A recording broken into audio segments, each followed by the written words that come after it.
Hello students, how are you all? I hope you all are fine. Welcome to EVS class. My name is Indu and I am your EVS teacher. So in the previous video, we discussed about soil, how to conserve soil, and then we discussed about forest. We discussed about some factors जिसके वजह से जो forest है उनकी exploitation हो रही है. In this video, we shall discuss the consequences कि अगर exploitation हो रही है तो हमारी लाइफ पे क्या इफेक्ट आएगा, and we will discuss about some more natural resources. I have given you some examples. तो water, soil और forest हम discuss कर चुके हैं. In this video, we shall discuss about minerals also. कि मिनरल्स कैसे नेचुरल रिसोर्सेज हैं, उनको कैसे कंजर्व करना है, क्या क्या स्टेप्स हम ले सकते हैं ताकि हम मिनरल्स को वेस्ट होने से बचा सके. So let's start. The exploitation of forest lead to habitat destruction, increased carbon dioxide, increase in pollution and decrease in forest products. जब जो फॉरेस्ट हैं उनको हम एक्सप्लॉइट करते हैं, खराब करते हैं, उनकी डिस्ट्रक्शन करते हैं, तो उससे क्या क्या होता है? Habitat destruction. हैबिटेट का मतलब आपको पता है, a place where somebody live, जो उनका शेल्टर होता है, ठीक है. तो अगर हम फॉरेस्ट को ही डिस्ट्रक्ट कर देंगे, डिस्ट्रॉय करेंगे, तो क्या होगा? जितने भी वाइल्ड एनिमल्स हैं, जो जंगली जानवर हैं, छोटे छोटे माइक्रो ऑर्गेनिजम्स हैं, बर्ड्स हैं, इन सब का जो शेल्टर है, जो होम है, वो डिस्ट्रॉय हो जाएगा, खत्म हो जाएगा. सो फॉरेस्ट को एक्सप्लॉइट करने से हैबिटेट डिस्ट्रक्शन होता है. Increased carbon dioxide. All of you know that trees they perform photosynthesis. अपना फूड प्रिपेयर करने के लिए they perform photosynthesis.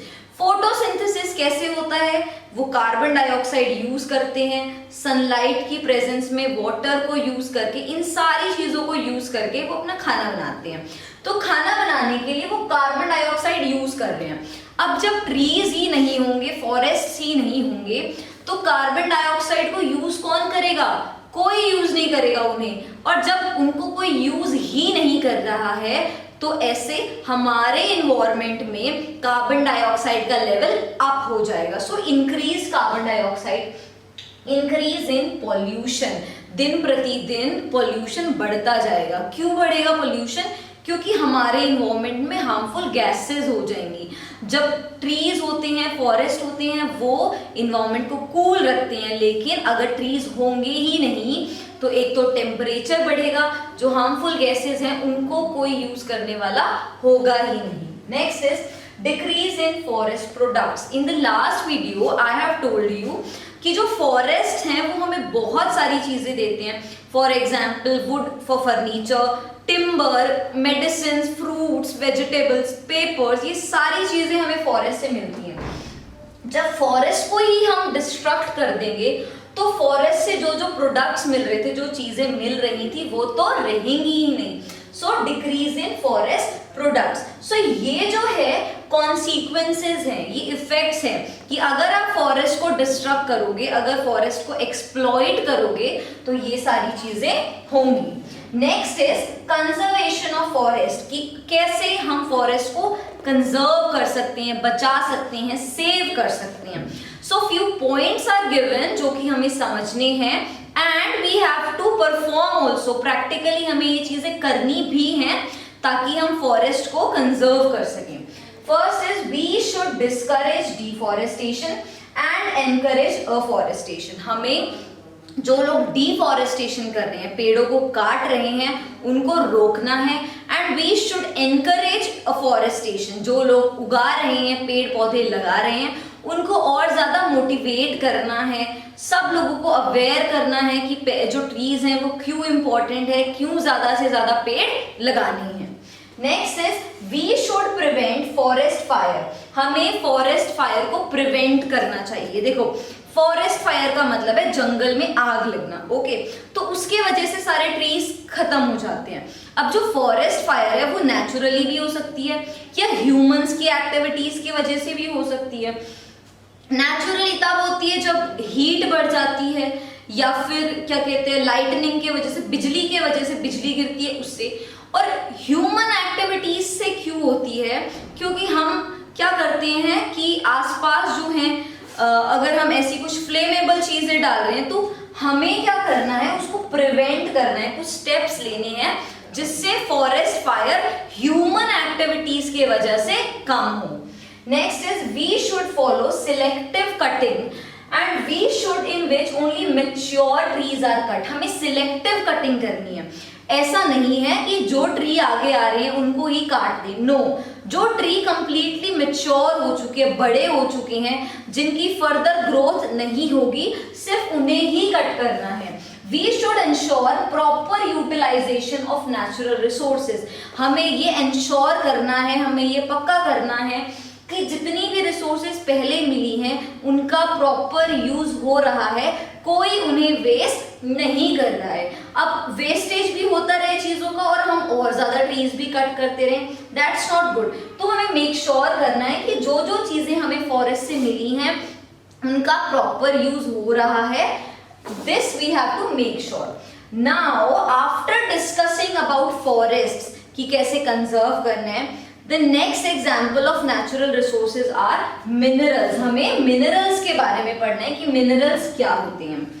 They are found deep inside the earth. जो minerals होते हैं वो earth की बहुत गहराई में मिलते हैं और ये natural form में मिलते हैं जिसको हम बोलते हैं ores.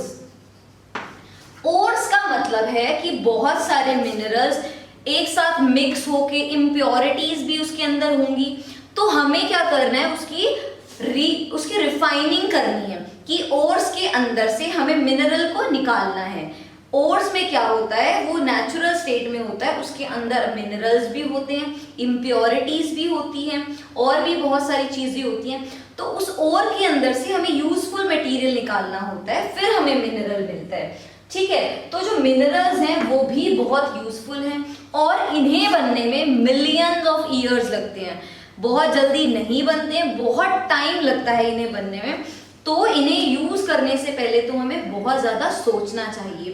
Few examples are also there of minerals like coal, silver, copper etcetera. ठीक है, तो जो मिनरल्स होते हैं वो बहुत सारे टाइप्स के होते हैं depending on their properties. Mainly इनको 3 टाइप्स में डिवाइड किया है। First is metallic, non metallic and mineral fuel. So one by one we will discuss about all the 3 types of minerals. First is metallic. Metallic के name से ही आपको पता लगता है कि इसके अंदर मेटल प्रेजेंट होता है। ठीक है, तो जो मेटेलिक मिनरल्स हैं वो हमें कब मिलते हैं? सबसे पहले हम ओर्स लेते हैं, ओर्स के अंदर से इम्प्योरिटीज निकालते हैं, जो भी फालतू की चीजें जिनका कोई यूज नहीं है उसको हटाते हैं, उसको अलग करते हैं और फिर उसको करते हैं मेल्ट, पिघलाते हैं उसको। जब हम ओर को मेल्ट करते हैं तो उससे हमें मेटेलिक मिनरल्स मिलते हैं। और जो मेटेलिक मिनरल्स हैं, देखो जो रॉक्स हैं, जो पत्थर हैं, वो भी अलग अलग टाइप्स के होते हैं। तो जो मेटेलिक मिनरल्स हैं वो हमें इग्नियस रॉक से मिलते हैं, जो कि हमारा जो अर्थ का लावा है उसके मेल्ट होने से, उसको कभी सॉलिड होने से, तो ऐसे जैसे वाटर फ्रीज होता है, मेल्ट होता है, ऐसे वो लावा भी मेल्ट और फ्रीज हो जाता है। तो जब वो लावा मेल्ट और फ्रीज होता है तो मेटेलिक मिनरल्स बनते हैं। ठीक है, तो मेटेलिक मिनरल्स हमें इग्नियस रॉक से मिलते हैं और इनकी कुछ खासियत होती है, कुछ प्रॉपर्टीज होती है जिससे हमें पता लगता है कि ये मेटेलिक मिनरल ही है। ठीक है, सबसे पहले क्या होता है कि दीज आर हार्ड होते हैं, plus they have shiny appearance, चमकीले होते हैं। इनको जब आप टच करोगे तो आपको हार्ड फील होगा, दूर से चमकीले दिखेंगे। ऑल्सो जब आप इनको हिट करते हो तो साउंड प्रोड्यूस होता है। ठीक है, उसके बाद ये जो मेटेलिक मिनरल्स होते हैं they are good conductor of heat and electricity. ये अपने अंदर से हीट को और इलेक्ट्रिसिटी को पास होने देते हैं। सो ये हुए मेटेलिक मिनरल्स। एग्जाम्पल में आप ले सकते हो gold, copper, manganese, tin, all these are metallic minerals. Next is non metallic. Metallic का बिल्कुल क्या होगा, ऑपोजिट होगा। जैसे मेटेलिक बहुत हार्ड था, ठीक है, और वैसे ही नॉन मेटेलिक इतना हार्ड नहीं होता है।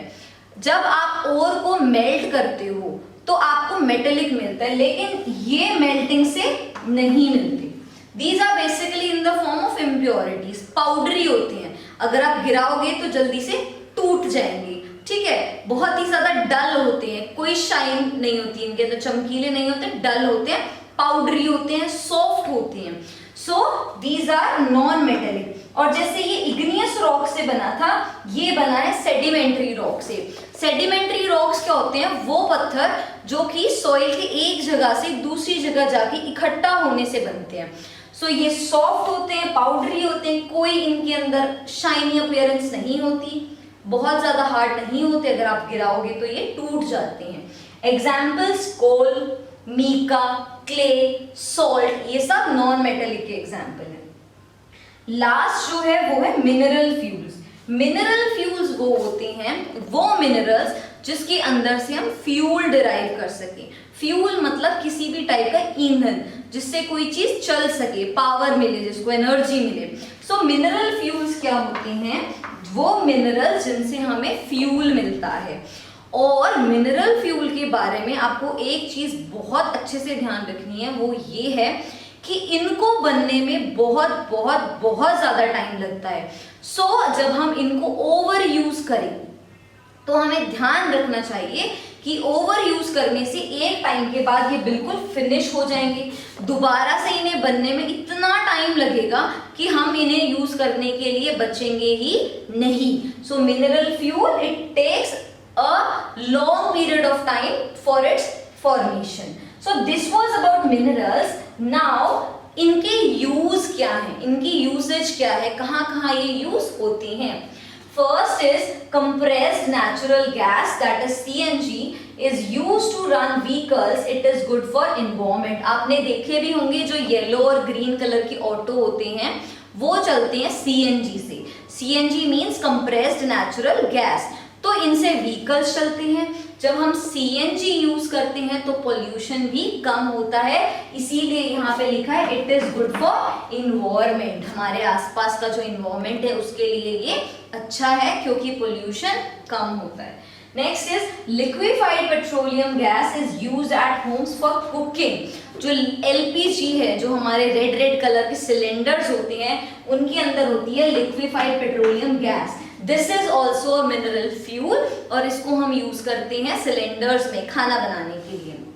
थर्ड इज कोल, कोयला जो कि ब्लैक कलर का होता है, जो कि नॉन मेटेलिक मिनरल है, is used for cooking food, running steam engines and making steel. Coal को हम कहाँ कहाँ यूज करते हैं? कोयले को खाना बनाने के लिए। कुछ कुछ इंजन्स आपने देखा भी होगा, स्टीम इंजन्स, हमारे रेवाड़ी में तो लोको शेड है जहाँ पे स्टीम इंजन्स है, तो ये किससे चलते हैं? कोल से, कोयले से।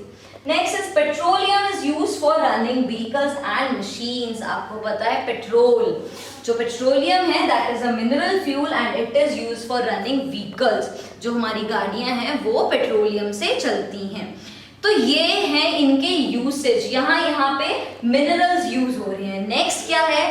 कंजर्व कैसे करेंगे, अगर वेस्टेज हो रही है तो कैसे बचा सकते हैं।